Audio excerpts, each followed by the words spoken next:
Okay, I'm now at the second point, which is FNG to vet. And FNG was an appellation that was used very often in Vietnam, and it just meant fucking new guy. And the reason is that if you were going to get killed in Vietnam, it was probably going to be in the first 2 to 3 weeks that you were there because you didn't know what you were doing.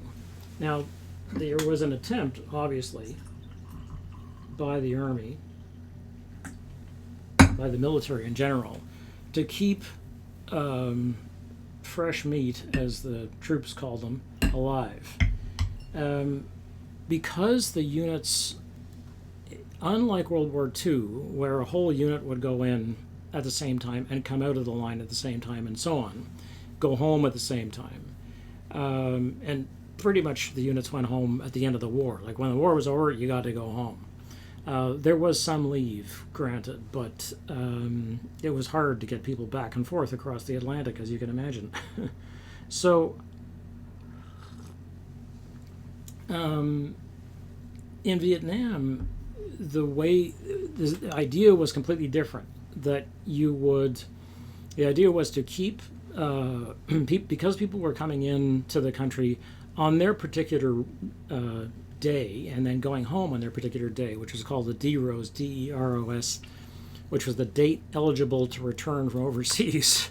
And the people just said, when do you DEROS? So you just sort of just need to know that because people will say it occasionally, and it's usually just printed. It's all caps. It's just an abbreviation. Well, FNG is one of these, and so or greenie. Anybody who's green means that they are not used to being in country.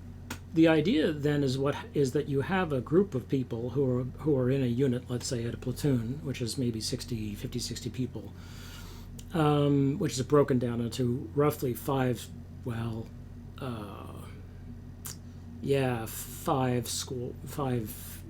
blocks of 12 or so people.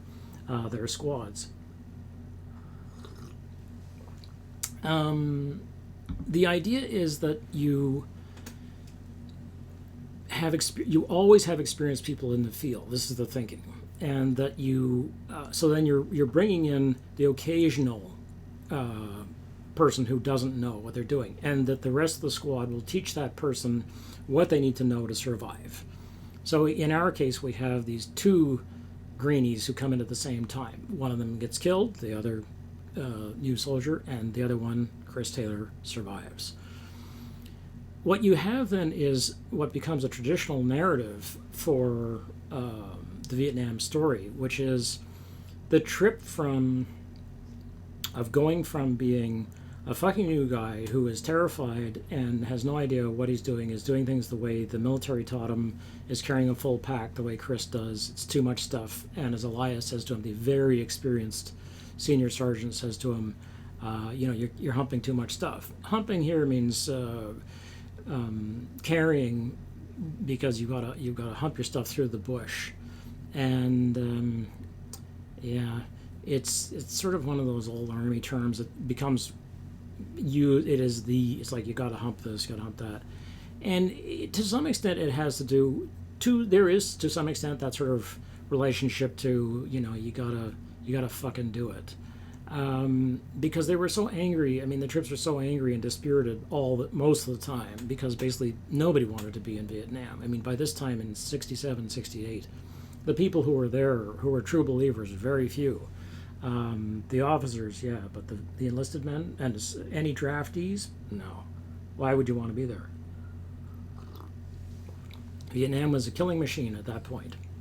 So the danger to the troops was very high, and the likelihood, as I say, of them being killed within the first couple of weeks was strong, because they didn't know to keep down. They didn't know what sounds meant what. What was small arms fire, what was incoming rocket fire, what a mortar sounded like. Although they'd been trained, still it's very different to hear that in the field and go, oh, that's somebody shooting at me, I need to get behind something. So there is this process that most of the narratives go through. It doesn't really matter what it is.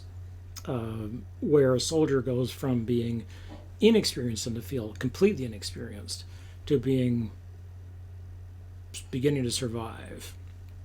Because that's first, you got to survive this beginning experience, and then beginning to understand what's going on, and then becoming proficient as much as they will be on the battlefield, and then becoming excellent on the battlefield. And at that point, things start to go downhill. So, but what I want you to look for is this process of going from being a fucking new guy, and the troops were obviously going to be worried about being around an FNG because they could get you killed. If they didn't know what they were doing, they could draw fire, they could do stupid things, they could step on a booby trap if they didn't see a trip line, because they're not aware yet. They're terrified, but they're not aware. And they might not act properly. They might not know what to do. They might not call out a warning.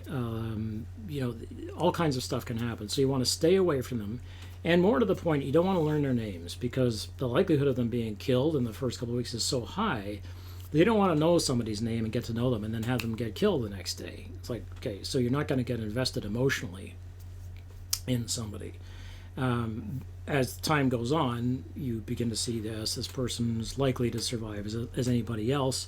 You begin to know their name and so on, and this is going to become a thing that happens. So, okay, so have a look at these clips and then I'll talk a bit more about it.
Back there! You guys get out of here! They're right on my ass! They ain't stopping for shit! Hey, chillin', man. Let's DD. You go.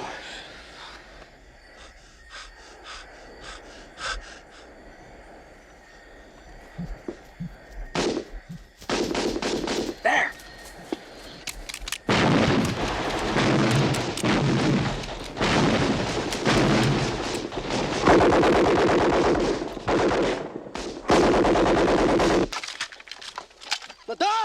Ladai! Get the fuck out of the hole! Move!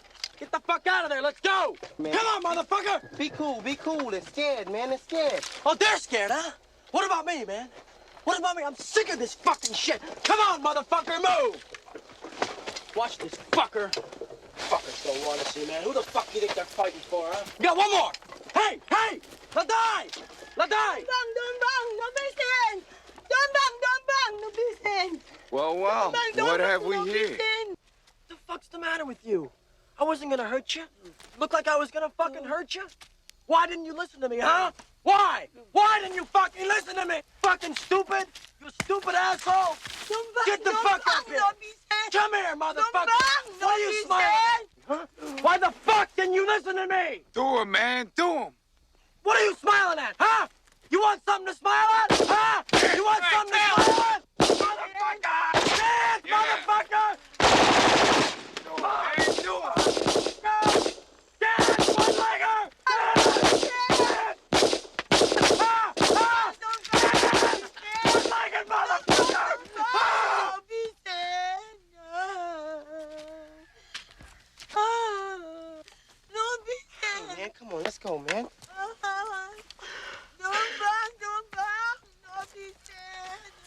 fucking pussy, man. He's laughing at you. That's the way the gook laughs. Yeah, sure you are. You're real sorry, ain't you? You're just crying your little hearts out about Sandy and Sal and Manny. Forgot about it, Bunny, huh? Let's go. What do you say?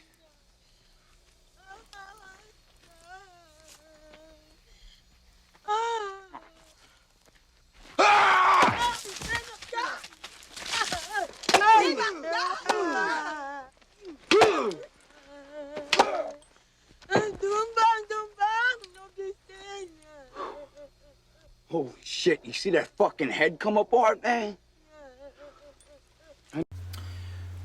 So what you've just seen is in these three clips. In the first one, you see Chris, who is stuck. He's put on watch, and to fall asleep on watch or to miss what's going on watch can be very dangerous to you militarily. I mean, it can get you put up on charges and so on. But it's sort of just typical. It's like this is just the stuff that happens. So there he is, and he's been given these claymore handles, and a claymore is a mine that they would put down a bivouac basically, and everybody sits down and tries to sleep, and the mosquitoes are bad, and it's hot, and it's wet, and it's miserable. They would ring the encampment with claymores, which are sort of shaped. They're kind of shaped like a flat dish, which is curved. You put the curve outward, and it actually has printed on it this side.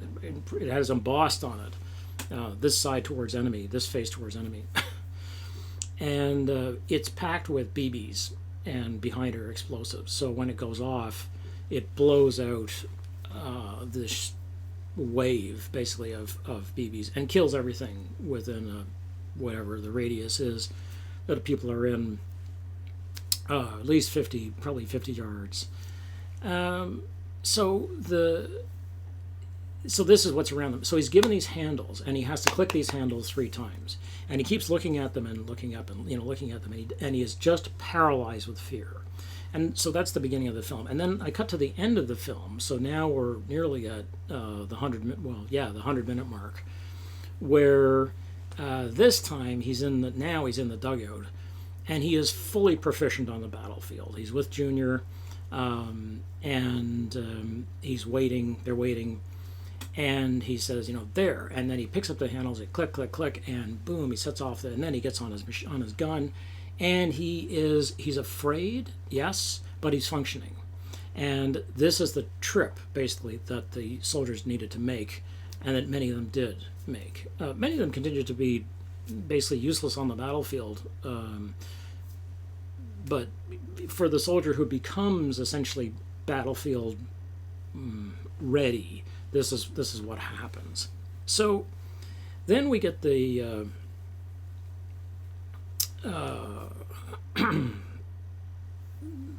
discussion basically of atrocity, which begins where as one of the and whatever the other thing that happens is that Junior says, let's Didi, man. So Didi here is Vietnamese, it's pigeon, but it's Vietnamese for go, get out of here. And Didi Mao is actually the full phrase. And the Americans took on some Vietnamese and some French terms, the way the Vietnamese had taken on some French terms from the French they fought. And so there sort of was this pidgin language that everybody used, which was partly French, partly English, partly Vietnamese, and everybody just kind of used it all to communicate. Very basic things. They weren't having, discussions of Spinoza in this pidgin language. So the other soldier says, Chris, let's Didi, man. And he says, you go. And you can see the other soldier is panicking, but he stays. And this is the reasoning behind having 2 people in a foxhole, is that you need one person keeps the other person stable, basically, and which they learned during World War II. so then we get the Chris is scared, and he says, I'm sick, and he just loses his stuff, and they pull these people out of this underground bunker, and he just loses his stuff, and again, one of his friends says, they're scared, and he says, they're scared, hey, I'm sick of this, and he just loses it, and you can see where terror, this awful fear, combined with having an automatic weapon and basically somebody who can't protect themselves, could create a slaughter. But in this case, because of Chris, because of who he is, and because basically because he has got a friend who says, leave them alone. This is actually very accurate, that very often it's friends who will say, you don't want to do that. You don't have to do that. Don't do that. And the person's like, okay, I guess I'll leave it. And they sort of back out of an atrocity. Okay. But then there are these atrocities, of course, and that is what you see next. A few more notes about this issue about what happens with Bunny. The suggestion is that it is very easy for a teen male to, in a place like this, become a sadist, basically, and because there are no rules apart from the fact that there are rules and there are the laws of war and so on. Really, Vietnam operates as a massive killing field, so everything is permitted. Is sort of what happens. And that is the way that Stone separates the platoon between the people who basically do whatever they wish, which would include Bunny, who's a fully functioning sociopath, or sadist actually, because he enjoys it, and Chris and his friends who are doing their best to stay human and so on. And this is the easy separation that Stone is making. We know these are good guys. We know these are bad guys. That's very simplistic, and this is one of the problems with the film. But however, so the discussion of atrocity is very, very small here. It's a little tiny. It gets a shred. There'll be a rape. We will see Barnes and Elias go to war basically because Barnes will hold the villager's daughter at gunpoint and kill the mother, the wife. So there's this sort of suggestion that there are bad people who do sadistic things, and there are good people who don't, and it's like, no, that's not how it works. But so that's the undiscussed. I'm leaving that because it's so bloody big, and it is a discussion of atrocity, which requires more discussion, and I'm happy to talk about it.